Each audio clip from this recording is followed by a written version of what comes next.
by every passing day, things seem to be getting worse and worse between the WNBA and the Players Union.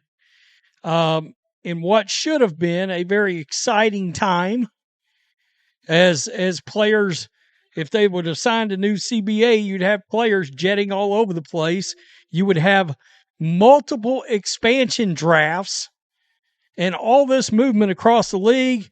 Fans would be getting excited about what their teams are going to look like. All this momentum. We talked about this. The WNBA is literally shut down right now. No trades, no signings, no business at all. And it's not because of some external crisis. It's because the Players Union just pulled the nuclear option and banned all contact between players and teams. The same union leaders who spent 2 years trying to erase Caitlin Clark from the league are now demanding $2, $5 million max salaries, while secretly building their own rival leagues. Brianna Stewart and Nafi Sakalyer are literally owners of competing basketball ventures, while negotiating against the WNBA. The hypocrisy is insane. If the WNBA season is canceled, where do you think Caitlin Clark should play? Let us know down in the comments below. The WNBA had all this momentum from Caitlin Clark, the growth of the league, new media rights deal, and even without a lockout and or strike as of yet, this is damaging the league. This is fans are exhausted with it. Fans are exhausted with the Players Union and how they're approaching this and how they're acting. The WNBA just finished the most successful 2 years in league history. Caitlin Clark brought millions of new fans through the doors. Arenas that used to sit half empty were suddenly selling out. Television ratings went through the roof. Corporate sponsors lined up to write massive checks. The league signed lucrative media deals worth hundreds of millions of dollars. Everything was working. Then the Players Union decided to blow it all up. On January 9th, they let the collective bargaining agreement expire without a deal. The league immediately froze all business operations.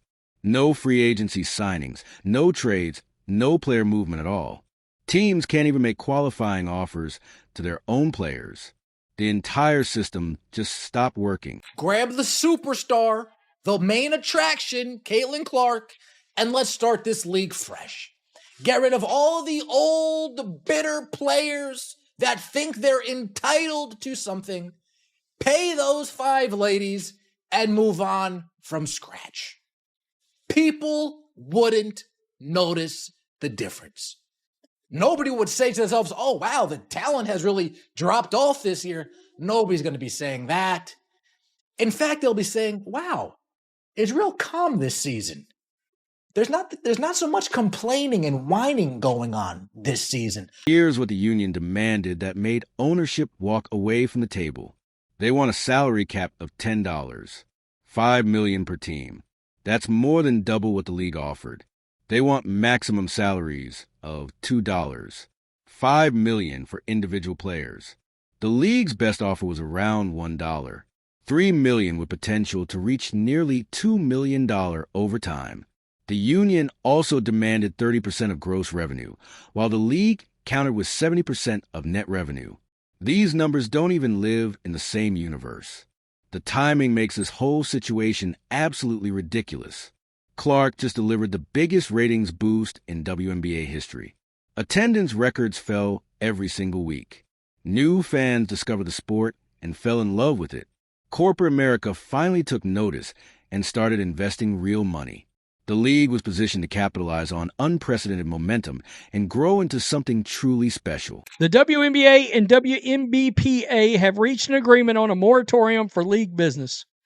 Sources tell ESPN, Ramona Shelburne, who is a NBA insider, this is necessary because the sides have failed to reach an agreement on a new CBA or extension by the January 9th deadline. This just broke. It didn't make sense for teams to be offering qualifying offers, core designations, or courting free agents until there was a new CBA. Instead, the union chose this exact moment to make impossible demands. Portland Fire and Toronto Tempo were supposed to join the league as expansion teams. Their expansion drafts are now on hold indefinitely. Nobody knows when these new franchises can actually start building rosters. Training camps face significant delays because teams can't finalize their player situations. Arenas are already booking other events for dates that were supposed to host WNBA games. The union leadership spent the last 2 years downplaying Clark's impact on the league. They consistently minimize her role in driving attendance and television ratings. Veterans and union representatives regularly dismissed the new fans Clark brought to the sport. They acted like the league's success happened despite Clark rather than because of her. There's a lot of those players that don't give a rip about Unrivaled or about their business in Unrivaled. They want to play in the WNBA. Caitlin Clark's one of them. I'm just bringing that up. This is a disaster. It's officially a PR disaster for the league. Right after they started growing the league, this is officially bad. Now, those same union leaders demand massive salary increases that only became possible because of the revenue Clark generated. They want $2. $5 million max contracts funded by the very fans they spent 2 years insulting. They're essentially asking Clark's fan base to pay premium prices while getting lectured about not being real basketball supporters. The moratorium isn't a temporary negotiating strategy. The union is holding the entire league hostage until they get exactly what they want. They're willing to sacrifice the biggest growth period in WNBA history to make a point about player compensation. The same people who tried to erase Clark from the conversation now expect her success to fund their retirement plans. The players are bitter because they think that they're owed something that they haven't earned. The players are bitter. The players have things to lose. Well, not all of the players, but the players in the negotiating rooms, Breanna Stewart and Nafisa Collier, they would love it if WNBA folds. Here's where things get really messy. Breanna Stewart and Nafisa Collier are supposed to represent WNBA players during these contract negotiations. They're union leaders fighting for better pay and working conditions. They sit across from league executives demanding millions more in salary cap space and player compensation. But they're also co-founders and owners of Unrivaled, a completely separate basketball league that directly competes with the WNBA. Let that sink in for a minute. The same people negotiating against the WNBA are building their own rival basketball operation. Stewart and Collier launched Unrivaled as a direct alternative to playing overseas during the WNBA offseason. They position themselves as innovative leaders, creating new opportunities for women's basketball. They raised funding, secured venues, and recruited top talent to join their venture. Unrivaled gets some players. Maybe that league turns to 5-on-5. They already see a future for Unrivaled. Breanna Stewart earlier this weekend said, oh man, it's so hard to compartmentalize. I mean, after the games, then I got to go and take emails and phone calls and take places on this and take places on that. Wouldn't it just be easier if that league didn't exist anymore? That's what she's saying to herself. Timeline tells you everything you need to know about their priorities. Stewart and Collier announced Unrivaled while simultaneously ramping up their roles as union voices in WNBA negotiations. They spent months developing their business model and securing investors for their own league. They recruited WNBA stars to play in their competition during contract talks with WNBA ownership. The overlap isn't coincidental. When you're supposed to be fighting for the WNBA's growth and success, you don't secretly build a competing platform. Stewart and Collier have financial incentives for their own league to succeed. Unrivaled benefits when the WNBA struggles or fails to meet player demands. Every dollar that doesn't go to WNBA salaries makes their alternative look more attractive to top players. No one cares about Unrivaled. No one cared about the playoffs. No one cared about the finals. Oh, but the ratings. Yeah, but the ratings were inflated. Nobody paid attention. The conflict runs deeper than just divided loyalties. Stewart and Collier need star players to make Unrivaled profitable. They need WNBA players frustrated with their current contracts and working conditions. They need the WNBA to look like an inadequate option compared to what they're building. A successful WNBA contract negotiation actually hurts their business interests. Fans started connecting these dots when Unrivaled kept getting promoted during the union's most aggressive negotiating periods. Social media lit up with questions about whether Stewart and Collier really wanted the WNBA to succeed. People noticed how their public statements seemed designed to create maximum conflict rather than find common ground with league ownership. The union's negotiating strategy makes perfect sense when you realize their leaders profit from failure. Stewart and Collier don't need the WNBA to thrive. They need it to fall short, so players look elsewhere for better opportunities. They need the current system to appear broken, so their alternative looks revolutionary. They've tried forever to get noticed by the mainstream. In comes Caitlin Clark. Finally, they get noticed. They've tried so long to get paid what they think that they're owed. In comes Caitlin Clark. Owners actually see someone that can make them dollar signs and they say, you know what? We'll compromise with you guys. We'll give $1 million contracts to some max players, average salaries of over $500,000, minimum salaries $250,000. We're willing to compromise. But the players believe that they're entitled to more money. This explains why the union seems more interested in burning bridges than building relationships.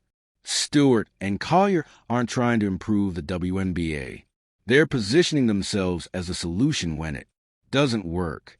They're sabotaging negotiations while offering players a backup plan that puts money directly in their own pockets. The union leadership isn't fighting for players. They're fighting for their own business venture that depends on the WNBA's struggles to attract talent and investment. The union, demanding millions of dollars in salary increases, spent 2 years systematically attacking the very fans who made those paychecks possible. Caitlin Clark brought unprecedented crowds to WNBA arenas. Television ratings exploded as millions of new viewers discovered the sport. Corporate sponsors finally saw value in women's basketball. Revenue streams that never existed before started flowing into the league. The old guard fans have brainwashed them into thinking that they are entitled into more money. The players are going to be the reason why the WNBA folds.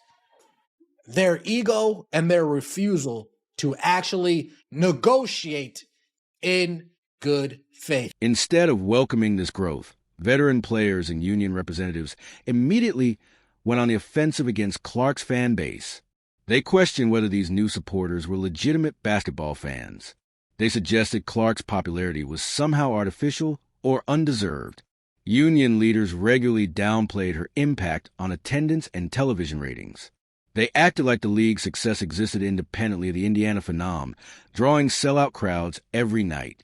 The hostility escalated throughout Clark's first season. Commentators noted how the new fans have been pushed away from the jump. The new fans have been called names. There have been investigations on them. They have been shunned by WNBA media.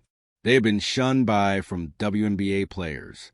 The league's most vocal union supporters made it clear that Clark supporters weren't welcome in their vision of women's basketball. Veterans criticized new fans for not understanding WNBA history. They demanded these supporters prove their loyalty to other players and teams. They created an atmosphere where being excited about Clark's performances somehow disrespected the rest of the league. The gatekeeping reached absurd levels as longtime players lectured newcomers about proper fandom etiquette. You look at Caitlin Clark games, you look at Indiana Fever games, and you look at non-Caitlin Clark games. There it is. Said it. Right there. This league has lost momentum, and it's all because of the players. Unwillingness to negotiate. Unwillingness to compromise. The union's public relations disasters made everything worse. Their inflatable rap protest outside league offices looked completely unprofessional.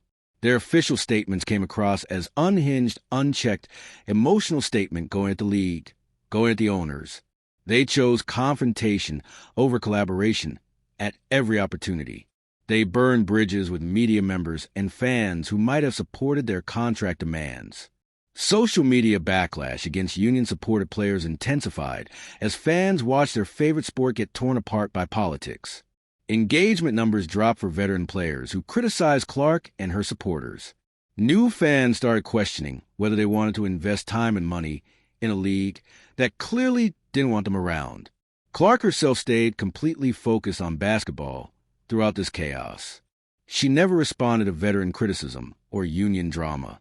She kept working on her game and supporting her teammates. She let her performance speak for itself while the union leaders created unnecessary controversy around her success. The owners have done their part. And as far as I'm concerned, move on without the old guard. Hire whatever attorney you can to make that possible and just do it. If not, shut it down and spare us the song and dance. The disconnect between demanding higher salaries while insulting the revenue source became impossible to ignore. Union representatives expected Clark's fans to support massive pay increases for players who spent months criticizing those same supporters. They wanted the financial benefits of Clark's popularity without acknowledging her role in creating that success. The union burned their relationship with the exact fan base they now need to fund their contract demands. They alienated the people generating the money they want distributed as player salaries. They created an environment where supporting the league means choosing between Clark and everyone else. Caitlin Clark just delivered the WNBA's most successful past 2 seasons in WNBA history. Lexi Hall stepped up as a reliable role player who earned her spot through hard work. Aaliyah Boston dominated the paint and proved she belongs among the league's elite centers. Kelsey Mitchell provided veteran leadership while maintaining her scoring prowess. Start fresh with players that deserve money and with players that can push the league forward. Caitlin Clark, pay her.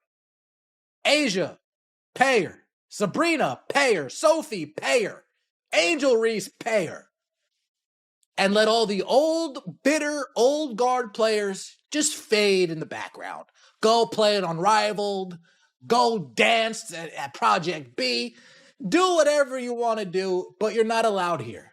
The moratorium freezes all their progress. Clark can't build chemistry with potential new teammates. The Fever can't make roster moves to complement their core group. Hall and Boston lose valuable development time during what should be their peak growth period. Mitchell faces uncertainty about her future with a team that needs her leadership most. The entire organization sits in limbo while union leaders play political games. Clark's professional response to this chaos stands out dramatically. She focuses on her training and development instead of making inflammatory public statements. Her social media stays positive and basketball-focused. She supports her teammates without getting dragged into contract drama. Her measured approach contrasts sharply with the union's confrontational tactics and public relations disasters. The Fever built something special. They found the right mix of young talent and veteran experience. Team chemistry developed throughout the year as players learned their roles. The organization invested in facilities and support staff to maximize player development. Fans packed the arena and created an incredible atmosphere for home games.